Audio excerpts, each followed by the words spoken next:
Evangelho de Lucas, capítulo 22. Conspiração contra Jesus. Estava, pois, perto da festa dos pães asmos, chamada Páscoa, e os principais sacerdotes e os escribas andavam procurando como o matariam, porque temiam o povo. Entrou, porém, Satanás em Judas, que tinha por sobrenome Iscariotes, o qual era do número dos 12. E foi e falou com os principais sacerdotes e com os capitães de como lo entregaria, e quais se alegraram e conviveram em lhe dar dinheiro.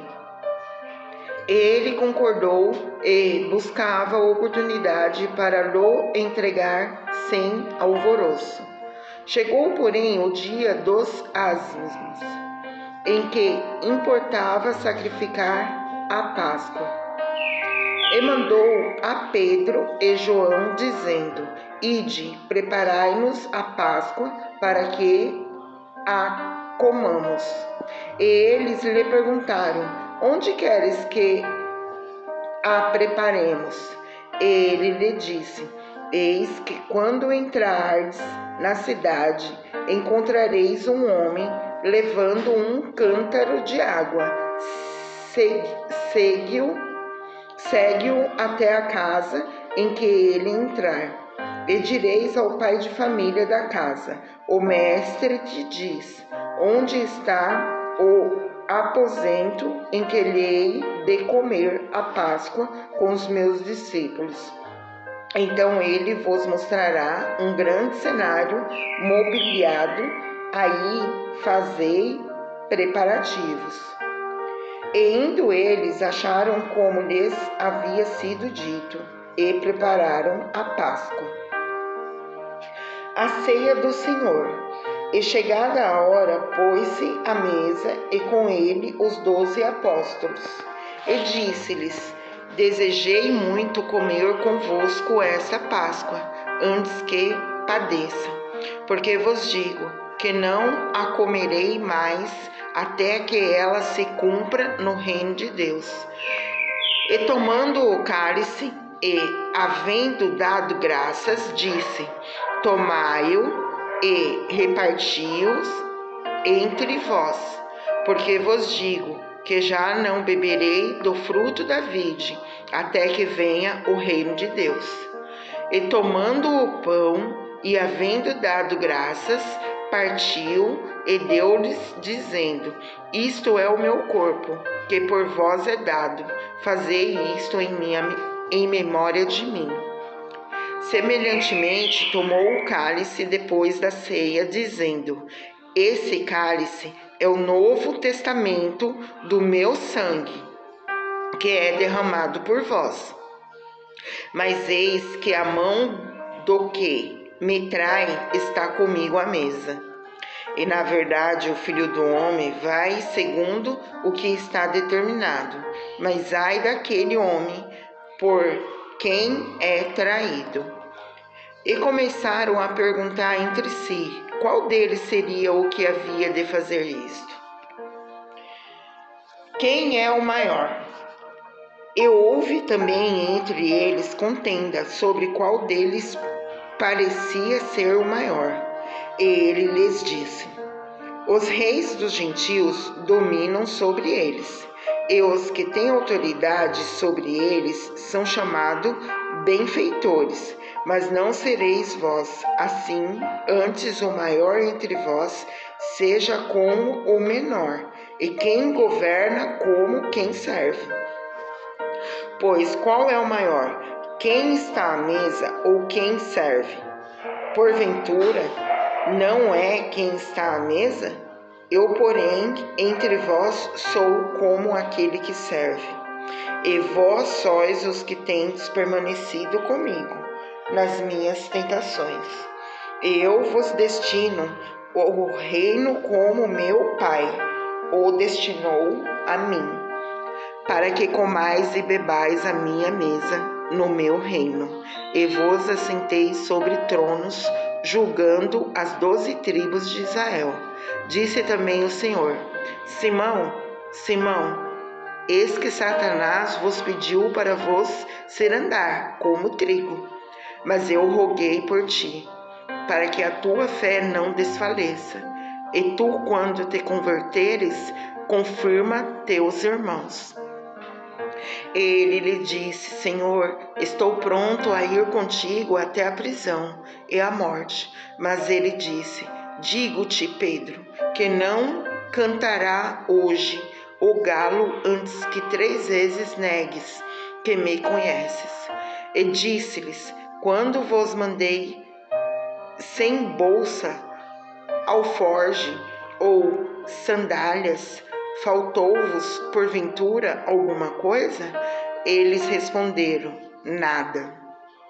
Disse-lhes, pois: Mas agora, aquele que tiver bolsa, tome-a, como também alforge, e o que não tem espada, venda a sua capa e compre-a.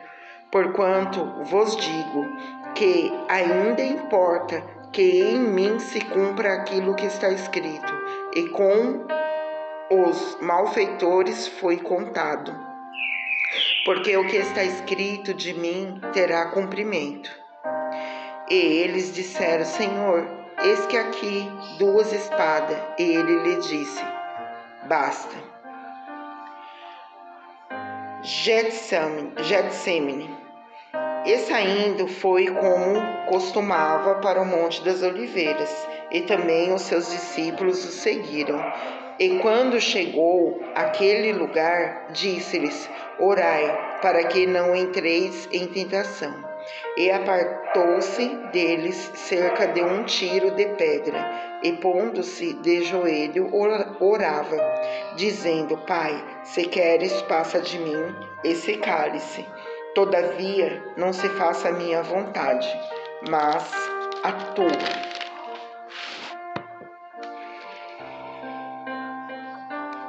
E apareceu-lhe um anjo do céu que o fortalecia, e posto em agonia, orava mais intensamente, e o seu suor tornou-se como grandes gotas de sangue, que corriam até o chão. E levantando-se da oração, veio para os seus discípulos e achou-os dormindo de tristeza. E disse-lhes: Por que estáis dormindo? Levantai-vos e orai, para que não entres em tentação. A prisão de Jesus. E estando ele ainda a falar, surgiu uma multidão, e um dos 12, que se chamava Judas, ia diante dela, e chegou-se a Jesus para o beijar. E Jesus lhes disse: Judas, com um beijo traís o Filho do Homem? E vendo o que estava com ele, que ia suceder, disseram-lhe: Senhor, ferimos a espada. E um deles seria o servo do sumo sacerdote e cortou-lhe a orelha direita. E respondendo Jesus disse: Deixa-os, basta. E tocando-a orelha, o curou. E disse Jesus aos principais sacerdotes e capitães do templo e ancião que tinham ido contra ele: Saístes como a um salteador, com espadas e varapaus. Tenho estado todos os dias convosco no templo, e não estendestes as mãos contra mim. Mas esta é a vossa hora e o poder das trevas. Negação de Pedro. Então, prendendo-o, o levaram e o puseram em casa do sumo sacerdote, e Pedro seguiu de longe. E havendo-se acendido fogo no meio do pátio, estando todos sentados, assentou-se Pedro entre eles. E como certa criada, vendo estar assentado ao fogo, pusesse os olhos nele, disse: Este também estava com ele. Porém, ele negou, dizendo: mulher, não o conheço. E um pouco depois, vendo o outro, disse: tu és também deles. Mas Pedro disse: homem, não sou. E, passada quase 1 hora, um outro afirmava, dizendo: também esse verdadeiramente estava com ele, pois também é galileu. E Pedro disse: homem, não sei o que dizes. E logo, estando ele ainda a falar, cantou o galo. E, virando-se, o Senhor olhou para Pedro. E Pedro lembrou-se da palavra do Senhor, como lhe havia dito: antes que o galo cante, hoje me negará 3 vezes. E saindo Pedro para fora, chorou amargamente. E os homens que detiam Jesus zombavam dele, ferindo-o e vendando-lhe os olhos, feriram-no no rosto. E perguntavam-lhe, dizendo: profetiza, quem é que te feriu? E outras muitas coisas diziam contra ele, blasfemando. E logo que foi dia, ajuntaram-se os anciãos do povo e os principais sacerdotes e os escribas, e o conduziram ao seu concílio, e lhe perguntaram: és tu o Cristo? Dize-nos. E replicou-lhes: se vô-lo disser, não o crereis. E também, se vos perguntar, não me respondereis, nem me soltareis. Desde agora o Filho do Homem se assentará à direita do poder de Deus. E disseram todos logo: és tu o Filho de Deus? E ele lhes disse: vos dizes que eu sou. Então disseram: de que mais testemunho necessitamos? Pois nós mesmos ouvimos da sua boca.